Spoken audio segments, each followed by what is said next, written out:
Olá, tudo bem? Eu sou Márcio Simão, seja muito bem-vindo ao canal Mito Poéia Cotidiana.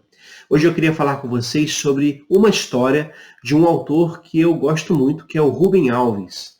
Se você não conhece o Rubem Alves, fica aqui já o convite para que você busque as suas obras. Ele é pedagogo, ele é autor de vários livros, inclusive infanto-juvenis.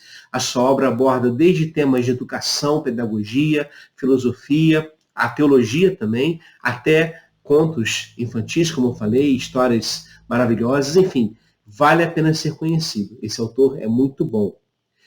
E eu queria falar aqui de uma história que ele escreveu, na verdade, para sua filha de 4 anos. A filha dele estava com medo porque ele ia viajar, ela estava com medo que acontecesse alguma coisa, então ele resolveu criar uma história para ela. A história se chama A Menina e o Pássaro Encantado. Nessa história, o Rubem Alves fala de uma menina que todo dia de manhã recebia a visita de um pássaro muito lindo, com um canto muito melodioso, muito maravilhoso. E a menina ficava encantada com o canto daquele pássaro. Encantada a tal ponto que ela queria, na verdade, que aquele pássaro ficasse ali para sempre, nunca mais saísse. Mas o pássaro sempre respondia dizendo que, na verdade, o que gerava aquela relação de prazer, de reencontro, era justamente a saudade. O fato de que ele iria embora, mas voltaria na manhã seguinte. Mas a menina não acreditava nisso. E aí, durante a noite, ela arquitetou um plano. Ela conseguiu uma gaiola de prata muito linda, muito bem acolchoada, porque, afinal de contas, o pássaro merecia o melhor. E quando o pássaro chegou na manhã seguinte, ela pegou o pássaro e colocou na gaiola e fechou a gaiola. E aí, então, o pássaro disse para a menina, mas por que você fez isso? Porque agora eu vou perder a minha capacidade de cantar. Eu vou perder a minha capacidade de encantar. Porque exatamente das minhas viagens, desses momentos que eu estava longe, é que isso fazia brotar em mim um canto. Mas a menina não acreditou e manteve o pássaro aprisionado. Passam os dias e a menina vai percebendo que o pássaro vai perdendo as suas cores e também vai perdendo a sua voz. O pássaro para de cantar. E aí ela decide soltar o pássaro mais uma vez e aí novamente ela começa a se arrumar, aguardando com ansiedade, mas uma boa ansiedade, o retorno do pássaro na manhã seguinte. Bom, essa história tem muitas interpretações possíveis, mas eu quero aqui vincular essa história à perspectiva da espiritualidade. Por que eu quero fazer isso? Porque nessa leitura, Deus é o pássaro e as gaiolas são as nossas prisões, as nossas igrejas, as nossas doutrinas. Muitas vezes o que nós fazemos, em teoria ou na prática, é querer aprisionar Deus, aprisionar o sagrado em gaiolas doutrinárias ou gaiolas templárias.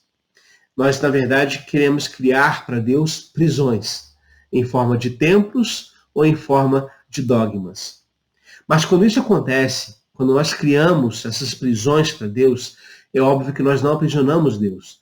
Nós aprisionamos uma determinada imagem que nós construímos de Deus.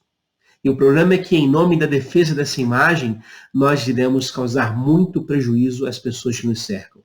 Na verdade, em nome da defesa desse ídolo engaiolado chamado Deus, é que grandes tragédias na história da igreja cristã, por exemplo, aconteceram.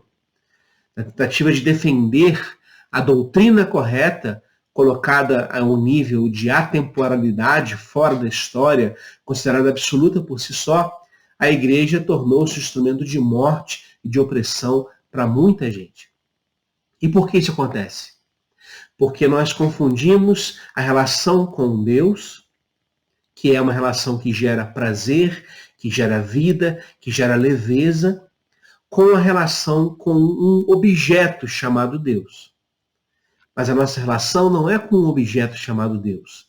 Nossa relação é com o próprio Deus. É com o sagrado que nos faz amanhecer a cada manhã, é algum sagrado que nos dá fôlego de vida. A nossa relação é com Deus mesmo. E Deus não pode ser aprisionado. Deus não pode ser engaiolado. Muitas vezes nós temos transformado as nossas igrejas, os nossos templos, as nossas propostas religiosas, sejam quais forem, em tentativas de aprisionar o sagrado para utilizá-lo, conscientemente ou não, como arma contra os outros. Isso precisa parar, porque quando nós aprisionamos o sagrado, nós perdemos o encantamento desse sagrado, perdemos o seu canto.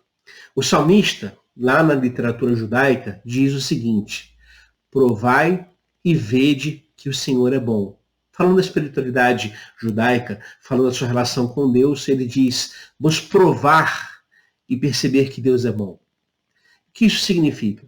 Significa que Deus não é uma doutrina a ser decorada, mas é um fruto a ser saboreado. Deus é relação amigável, Deus é presença constante que alegra o coração, que traz paz. Deus é leveza e não juiz meritocrático pronto para acusar. Na verdade, a nossa leitura precisa ser estabelecida a partir dessa experiência de fruição de Deus. Muito mais do que queremos ou do que desejarmos ser instrumentos poderosos nas mãos de Deus, por exemplo, nós precisaríamos aproveitar o tempo e o fato de que somos morada de Deus. Deus está em nós. Deus está conosco. Essa realidade precisa ser destacada, porque caso contrário, nós perderemos de vista o que é a espiritualidade cristã e qual é a nossa vocação enquanto perseguidores dessa relação com o sagrado. É nesse sentido que eu, mais uma vez, afirmo: a nossa relação com Deus precisa ser uma relação de saborear a presença divina e não de querer aprisioná-lo em dogmas, doutrinas. Quando isso acontece, nós colocamos a doutrina acima da vida. E quando se coloca a doutrina acima da vida, o que nós temos é um caos. O que nós temos é uma tragédia. Uma tragédia que leva o nome de Deus, que pode levar o nome de Jesus ou do Evangelho, mas que não tem nada a ver com essas leituras.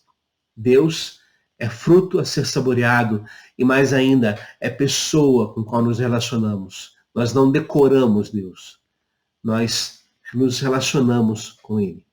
Essa é a chave de uma espiritualidade que busca, como diz Rubem Alves, não aprisionar pássaros que cantam. Ou seja, é uma espiritualidade que anseia, deseja a liberdade para si, mas também para o outro. Porque nessa relação, ninguém é dono do pássaro. Ninguém aprisiona o pássaro. O pássaro é livre para voar onde ele quer. E ele visita as várias janelas existentes no nosso mundo. Entenda o que eu quero dizer aqui. Nós não somos aprisionadores de Deus. Nós somos, na verdade, amigos de Deus. Essa é a relação que nós somos chamados, aliás, segundo o próprio Jesus diz nos evangelhos, falando que nós somos seus amigos. Bom, é isso, pessoal. Espero que vocês tenham gostado desse vídeo. Se você gostou, compartilhe o conteúdo, se inscreva aqui no canal e a gente se vê no próximo vídeo. Um abraço e até lá.